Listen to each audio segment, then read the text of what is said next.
جب حضرت موسیٰ علیہ السلام اللہ کے حکم سے کوہ طور پر تشریف لے گئے تو بنی اسرائیل ایک سخت آزمائش میں ڈال دیے گئے۔ انہی کے درمیان ایک شخص تھا جسے سامری کہا جاتا تھا۔ سامری کا بچپن خوف میں گزرا۔ جنگ اور قتل و غارت کے اندیشے سے اس کی ماں نے اسے پہاڑوں میں چھپا دیا تھا۔ وہیں اس نے ایک فرشتے کے گزرنے کا منظر دیکھا۔ اس واقعے نے اس کے دل میں ایک وسوسہ پیدا کر دیا کہ شاید اس کے پاس کوئی ایسی طاقت ہے جو دوسروں کے پاس نہیں۔ یہی خیال آہستہ آہستہ اس کے دل میں تکبر کا بیج بن گیا۔ جب حضرت موسیٰ علیہ السلام طور پر گئے تو سامری نے لوگوں کی کمزوری کو بھانپ لیا۔ اس نے کہا، اپنے زیورات میرے پاس لے آؤ۔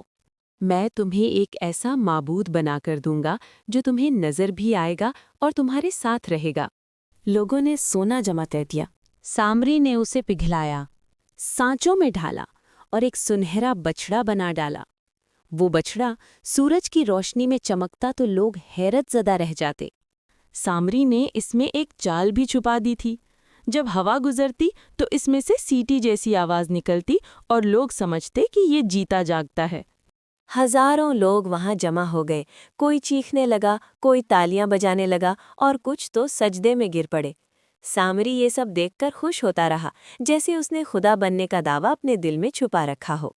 لیکن جب حضرت موسیٰ علیہ السلام واپس تشریف لائے تو یہ منظر دیکھ کر ان کے چہرے پر شدید غصے اور گہرے دکھ کے آثار نمایاں ہو گئے۔ انہوں نے سامری